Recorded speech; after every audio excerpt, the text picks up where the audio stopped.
हरियाणा की हर अपडेट के लिए बेल आइकन दबाएं और सब्सक्राइब करें STV हरियाणा न्यूज। इस वक्त की बड़ी खबर जिसमें कि हम प्रदेश के कोरोना संक्रमण के आंकड़ों का जिक्र कर रहे हैं। हरियाणा में भी कोरोना का कहर जारी है और अब तक 780 केसों की पुष्टि हो चुकी है। और ये भी बता दें 342 मरीज ठीक होकर सकुशल अपने घर भी लौटे हैं और 427 मरीज जो हैं वो कोरोना से संक्रमित है, जिनका इलाज फिलहाल जारी है। और प्रदेश में अब तक 11 लोगों की मौत की खबर है। इसके साथ गुरुग्राम से आंकड़ों का जिक्र करें तो 161, सोनीपत से जिक्र करें तो 118 एक्टिव केस है, फरीदाबाद से 117, झज्जर से 83 एक्टिव केस नजर आ रहे हैं। आप देखिए कि प्रदेश को 3 हिस्सों में विभाजित किया गया है, red zone, orange zone, green zone. लेकिन अब आप देखिए कि ग्रीन जोन से भी संक्रमण के लगातार मामले बढ़ते जा रहे हैं। इसी बीच प्रदेश में भी जो स्थिति है वो बेहद गंभीर हो चुकी है। तो चलिए प्रदेश की स्थिति का जायजा लेने के लिए सबसे पहले रुक कर लेते रोहतक की ओर, जहां से हमारे संवाददाता हर्षवर्धन शर्मा हमारे साथ बने हुए हैं। हर्षवर्धन भी हमें बताएंगे कि उनके क्षेत्र में लॉकडाउन का किस तरह से पालन किया जा रहा है, क्या तस्वीर देखने को मिल रही है। हर्षवर्धन, जरा मुखातिब कराएं आपके क्षेत्र की स्थिति से। देखिए सोनिया, आपको बता दें कि रोहतक की स्थिति जिस तरीके से पहले रोहतक में 3 मरीज थे, लेकिन देर शाम को जो है दिल्ली के अंदर ANM का कार्य करने वाली एक महिला को जो है पॉजिटिव पाया गया है। तो उसके बाद स्वास्थ्य विभाग की टीम जो है वहां रोहतक की जनता कॉलोनी में पहुंची है और पहुंचने के बाद उस महिला को, उसके पति को, तीनों बच्चों को जो है आइसोलेशन में रखा गया है। और हालांकि आप मेरे पीछे बिल्कुल देख सकते हैं कि यहाँ पर जो है यहीं पर उस महिला का मकान है जहां पर वो पॉजिटिव पाई गई थी। तो यहाँ पर जो है बैरिकेडिंग कर दी गई है, पूरी तरीके से इस एरिया को सील कर दिया गया है। पुलिस के अधिकारी और कर्मचारी जो है वो मौके के ऊपर आ चुके हैं और उनका साफ तौर पर कहना है किसी को भी घर से बाहर नहीं निकलने दिया जाएगा। और लॉकडाउन की बात की जाए तो लॉकडाउन की स्थिति जो है यहाँ थोड़ी सी खराब नजर आ रही है, क्योंकि लोग जो है कोरोना जैसी महामारी को बिल्कुल हल्के में ले रहे हैं और लॉकडाउन की उल्लंघना करते हुए नजर आ रहे हैं। जी सोनिया। हर्षवर्धन, अगर यहाँ पर स्थिति पूर्ण रूप से देखी जाए, क्योंकि संक्रमण के आंकड़े लगातार बढ़ रहे हैं, तो क्या कुछ कारण माना जाए रोहतक में बढ़ते हुए आंकड़ों का? देखिए, जिस तरीके से संक्रमण की बात की जाए फैलने की, तो क्योंकि ये महिला जो है ये दिल्ली के अंदर कार्यरत थी और जिस तरीके से अप डाउन कर रही थी 2 या 3 दिन के बाद जैसे ही ये रोहतक पहुंची थी परसों, तो इसका सबसे पहले टेस्ट किया गया था। टेस्ट के दौरान इसकी रिपोर्ट जो है कल पॉजिटिव आई है। तो उसके बाद परिवार के सदस्यों को भी जो है आइसोलेट कर लिया गया है और इस एरिया को कंटेनमेंट जोन घोषित भी कर दिया गया है। और यहाँ पर बाकायदा जो है पूरे एरिया को निशानदेही की गई है। रात को ही जो है बिल्कुल नक्शा बना दिया गया था और आज जो है यहाँ के आसपास के लोगों के जो है सैंपल लिए फैल गया हो। जी सोनिया। जी हर्षवर्धन, जो रियायतें दी गई हैं उन रियायतों का जनता कितना फायदा उठाती यहाँ पर नजर आ रही है? क्या रियायतों को लेकर यहाँ पर लॉकडाउन के नियमों का उल्लंघन भी किया जा रहा है? देखिए, जिस तरीके से प्रदेश सरकार ने, प्रशासन ने रियायतें के लिए जो है काफी दुकानें और काफी कुछ खोल दिया है, लेकिन उसको लेकर के जो है लोगों ने जो अचानक एकदम सड़कों के ऊपर हजूम उतरा है, उससे कहीं ना कहीं लॉकडाउन का उल्लंघन जरूर हुआ है। लेकिन अब ऐसे में जिस तरीके से कल फिर एक पॉजिटिव केस निकला है, तो अब थोड़ी सी प्रशासन जो है सख्ती जरूर दिखा सकता है। और आज कुछ इलाकों के अंदर जो है शायद कुछ इलाके जो है बंद किए जाएंगे, क्योंकि जिस तरीके से रोहतक की जनता कॉलोनी के अंदर जो है मामला है उसको लेकर के जो है कहीं ना कहीं प्रशासन भी सख्त मूड में आ रहा है, क्योंकि दिल्ली से जो आने जाने वाले हैं उनके ऊपर ज्यादा नजर रखी जा रही थी। और ये महिला भी दिल्ली से आई थी और हालांकि ये भी पता लगा कि इस महिला के साथ लगभग 2 या 3 महिलाएं और भी हैं जो दिल्ली से आ जा रही हैं और इसके साथ भी गई हैं। तो ऐसे में अब कहीं ना कहीं प्रशासन को जो है उन महिलाओं की तरफ भी नजर डालनी पड़ेगी, कहीं वो भी तो संक्रमित नहीं है और वो जिस एरिया में रह रहे वहां संक्रमण फैलने की उम्मीद ना हो। तो ऐसे को लेकर के उसके लिए भी एक आज जो है प्लान तैयार किया जा चुका है रात को, और उसके ऊपर अभी जो है अमल भी किया जाएगा लगभग 10 बजे के करीब। जी बहुत बहुत शुक्रिया हर्षवर्धन तमाम जानकारी के लिए। तो चलिए अब स्थिति का जायजा लेने के लिए चलते हिसार जिले की ओर, जहां हिसार की उकलाना से हमारे संवाददाता जुड़े हुए अनूप कुंडू। अनूप, आप भी बताएं हिसार में क्या स्थिति देखने को मिल रही है? सबसे पहले बात अगर मौसम की करें, क्योंकि देखिए कल मौसम परिवर्तन का यहाँ पर जो है वो देखा गया, वो स्थिति देखी गई, तो यहाँ पर मौसम किस तरह से नजर आ रहा है फिलहाल?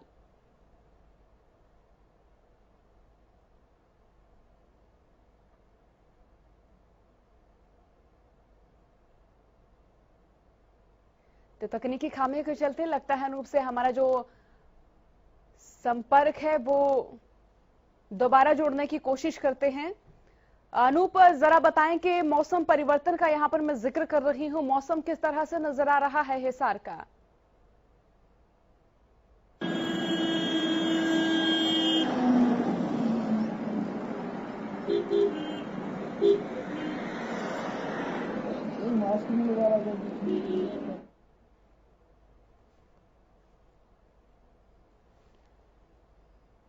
तो लगता है अनूप से हमारा संवाद और संपर्क नहीं हो पाया और अब हम रुख कर लेते हैं कालावली की ओर, जहां से हमारे संवाददाता जगदीश प्रजापति हमारे साथ बने हुए हैं। जगदीश, आप भी बताएं कालावली में लॉकडाउन की क्या स्थिति देखने को मिल रही है? कि सोनिया, अगर कालावाली की लॉकडाउन की बात करें तो लॉकडाउन में जो छूट दी गई है उसको लेकर लोग बिल्कुल बेपरवाह नजर आ रहे हैं। कहीं ना कहीं जो छूट है वो आने वाले समय में कहीं भारी न पड़ जाए, इसकी आशंका जो अधिकारी व कर्मचारी जता रहे हैं, क्योंकि लोग हैं जो दुकानें खोलने से बाज नहीं आ रहे हैं और बिना मास्क जो लोग हैं बाजारों में घूमते हुए देखे जा रहे हैं। अगर सिरसा जिला की सोनिया बात की जाए तो 3 अभी तक जो पॉजिटिव मामले जो है मिले हैं। अगर डबावाली की बात की जाए, डबावाली में नदेड़ साहब से आए संगतों को कल 14 दिन जो क्वारंटाइन के पूरे हो चुके थे, लेकिन देर रात्रि उन लोगों ने कहा कि हमें 14 दिन का जो क्वारंटाइन है वो पूरा कर लिया है, उनको हमें घर भेजा जाए। उन्होंने खाना नहीं खाया। प्रशासन की ओर से यो आदेश थे कि 14 दिन के लिए इनको 14 दिन और रखा जाएगा। उनको समझाने के बाद उनको खाना खिलाया गया। जी सोनिया। और जगदीश, जो रियायतें दी गई हैं उनका आपने जिक्र किया कि लोग रियायतों के चलते लॉकडाउन के नियमों का पालन करते हुए नजर नहीं आ रहे हैं, लेकिन इसी बीच प्रशासन कितना मुस्तैद माना जाए?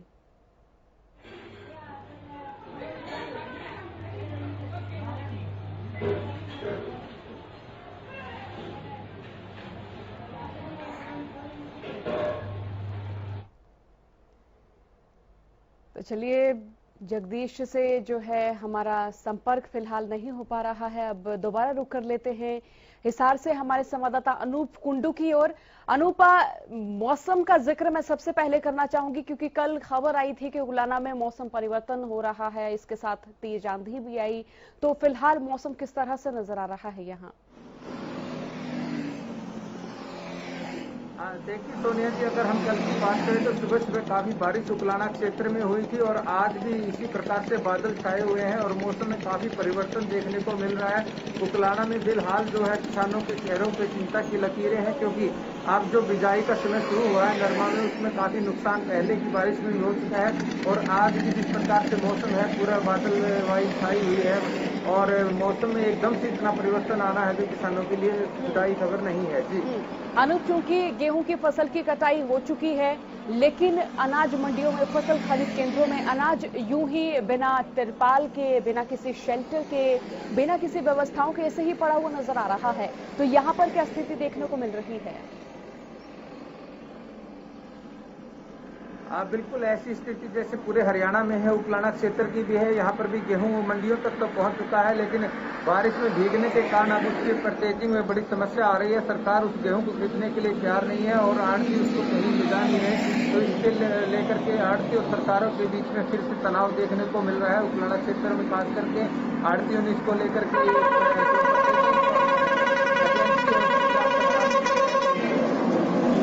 अनुपा, लॉकडाउन का जनता यहाँ पर कितना पालन करते हुए नजर आ रहे हैं? क्योंकि हम प्रदेश के अलग अलग जिलों से जान रहे हैं कि लोग रियायतों के चलते सोशल डिस्टेंसिंग का उल्लंघन करते हुए नजर आ रहे हैं। तो यहाँ पर क्या देखा जा रहा है?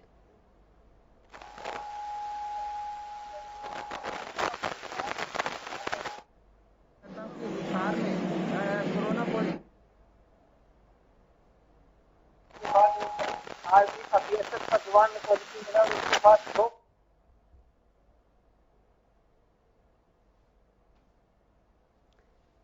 तो चलिए, बहुत शुक्रिया अनूप तमाम जानकारी के लिए। तो रुक कर लेते हैं सोनीपत जिले की और जहां से हमारे संवाददाता लाजपत हमारे साथ बने हुए हैं।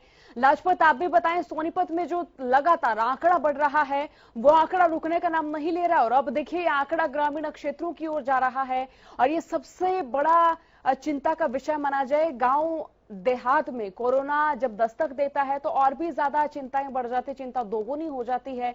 तो क्या कारण माने जाए यहाँ से? जी बिल्कुल सोनिया, अगर बात कहें तो जो दिल्ली से लगातार जो सोनीपत आफत बरसी है वो काफी चिंता का विषय है। सोनिया, देखिए यहाँ पर बात करें तो जो सब्जी मंडी बिल्कुल नजदीक है आजादपुर, यहाँ से करीब होगी, यहाँ से 30-35 किलोमीटर नजदीकी है। तो ऐसे में जो गांव के आंचल के व्यक्ति हैं जो आजादपुर मंडी से जुड़े हुए थे वो ज्यादातर पॉजिटिव आ रहे हैं। तो लोगों से अपील है हरियाणा न्यूज की तरफ से कि दिल्ली से जो सब्जी आने वाली है, हरी सब्जी, उससे लोग बचें ताकि इस बीमारी से बचा जाए। और लगातार देखिए सोनिया, जो पेशेंट बढ़ रहे हैं ये एक दूसरे से अटैचमेंट वाले पेशेंट हैं जिनके लगातार टेस्टिंग हो रही है, वो पेशेंट हैं। अगर गांव के अंचल में अगर सैंपलिंग ली जाएगी तो और भी ज्यादा बढ़ तो किए गए हैं, जिन लोगों को लॉकडाउन किया गया है वो लोग अभी भी बाज नहीं आ रहे। सोनिया देखिए, यहाँ पर एक बात और करें, यहाँ पर औद्योगिक क्षेत्र काफी बड़ा है, कुंडली, राई और बड़ी और भालगढ़, हर जगह यहाँ पर फैक्ट्रियां हैं। मजदूरों को परमिशन दी गई है। जो फैक्ट्री मालिक है वो दिल्ली से अटैचमेंट है, दिल्ली से जो अटैचमेंट, जो दिल्ली से जो मालिक आएंगे वो मजदूरों के पास आएंगे, और मजदूर जो गांव में रहते हैं वो बीमारी लगातार फैलती हुई नजर आ रही है। सोनिया, ऐसे में देखिए लगातार जो आफत बनती हुई सोनीपत पर लगातार दिख रही है। 118 मरीज हैं, कुछ ठीक भी हुए हैं सोनिया, ऐसी बात नहीं है, लेकिन ठीक होना एक मामूली बात है, लेकिन जो मरीज बढ़ रहे हैं वो एक चिंता का विषय है। कुछ जो है यहाँ पर लापरवाही भी लगातार देखने को मिल रही है, प्रशासन की काफी बड़ी लापरवाही सोनिया।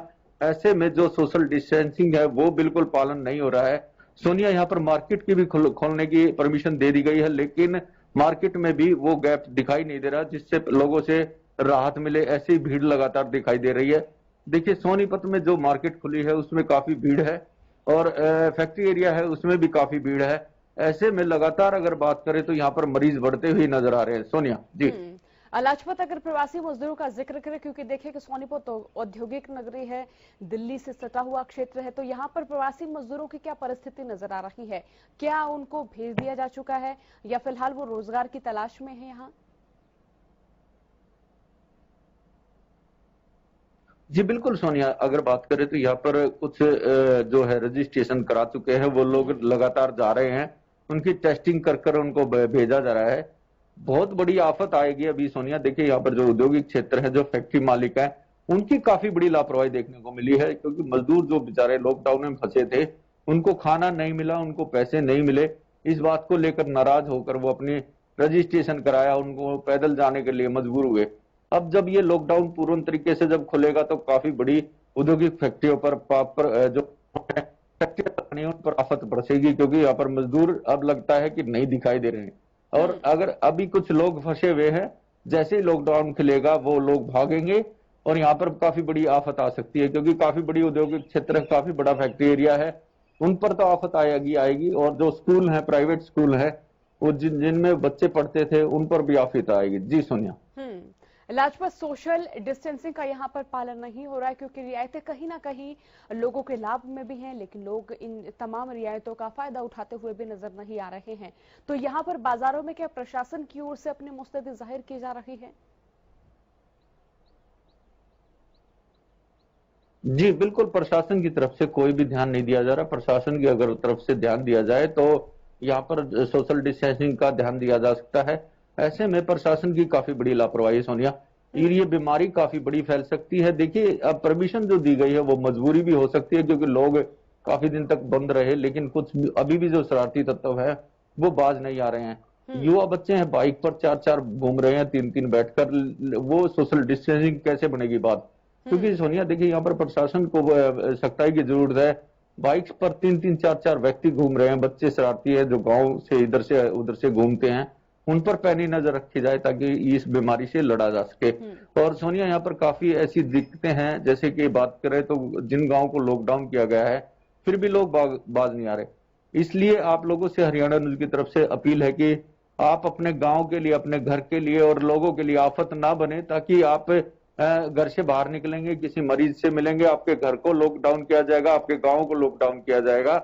इसलिए आप लोगों से अपील है कि आप घर से ना निकलें, किसी से एक दूसरे से संपर्क ना बनाएं, जरूरत की चीजों को लेकर अपने घर में ही रहें। जी सोनिया, बहुत बहुत शुक्रिया लाजपत तमाम जानकारी के लिए। तो चलिए रुक कर लेते रतिया की, और जहां से हमारे संवाददाता अशोक ग्रोवर हमारे साथ बने हुए हैं। अशोक, आप भी बताएं यहाँ पर लॉकडाउन की क्या स्थिति नजर आ रही है? लॉकडाउन कितना सफल यहाँ पर माना जाए? अशोक, देखिए, मैं आपको बता दूं कि रतिया में जो लॉकडाउन का तीसरा चरण समाप्त होने वाला है, उसको लेकर लॉकडाउन की सोशल डिस्टेंसिंग की धज्जियां उड़ाई जा रही हैं, जिसको लेकर कल भी प्रशासन ने कई दुकानदारों के चालान काटे थे, और पुलिस भी इसको लेकर काफी मुस्तैद दिखी। कल भी पुलिस ने कई वाहनों के चालान काटे थे। जी। और अशोक, यहाँ पर अगर फसलों की बात करें, क्योंकि देखिए गेहूं की फसल की कटाई हो चुकी है, और अगर रतिया की बात करें तो रतिया में जो पानी की कमी है वो लगातार बनी हुई है, तो इसमें किसानों की ओर से क्या कुछ कहा जा रहा है? क्योंकि सरकार की ओर से लगातार कहा जा रहा है कि जहां पर पानी की कमी है, जो डार्क जोन है, वहां पर धान की फसल ना लगाई जाए। देखिए, जिस तरह सरकार ने आदेश जारी किए हैं कि हरियाणा के 8 ब्लॉकों में धान वहां नहीं लगाए जा सकते जहां पे जो भूमि जल स्तर है वो कम है, पानी की कमी है, उसको लेकर रतिया भी उसमें से एक है, जिसको लेकर किसानों में रोष है। कई दिन से किसानों ने अपने घरों के बाहर काले झंडे लगाकर इसका विरोध जता रहे हैं और उन्होंने अब ऐलान कर दिया कि फतेहाबाद में डीसी ऑफिस के आगे अपने अपने ट्रैक्टरों पर जाके प्रदर्शन करेंगे 26 तारीख को। और अशोक, अगर यहाँ रियायतों का जिक्र करें तो देखिए रियायतें एक तरह से ठीक भी हैं, क्योंकि लोग कई रोजमर्रा की जरूरत की चीजें हैं उनकी कमी भी महसूस कर रहे थे, लेकिन इसके साथ साथ मार्केट खुल रहे हैं, लोग मार्केट में आवाजाही कर रहे हैं, सोशल डिस्टेंसिंग का उल्लंघन नजर आ रहा है, तो क्या इसी बीच प्रशासन अपना कर्तव्य निभा रहा है, प्रशासन अपने मुस्तैदी वहां पर दिखा रहा है? प्रशासनिक अधिकारी लोगों को बार बार जागरूक कर रहे हैं कि घरों से बाहर जरूरी काम है तो आए और मास्क लगाना अति जरूरी है, मगर उसके बावजूद भी देखा गया कि लोग बाजार में आते हैं, मास्क ज्यादातर नहीं लगाए होते, और दुकानदार है, कई दुकानदारों के पास तो सैनिटाइजर भी नहीं होता वहां पे दुकान में मौजूद, मास्क भी लगाए जाते हैं और भीड़ भी होती है, जिसको लेकर प्रशासन इनके ऊपर कार्रवाई कर रहा है। परसों 19 दुकानों के चालान कटे थे, कल भी 7-8 दुकानों के चालान कटे थे और आज भी प्रशासन ने कमर कसी हुई है रतिया में। जी, बहुत बहुत शुक्रिया अशोक तमाम जानकारी के लिए। तो इसी भी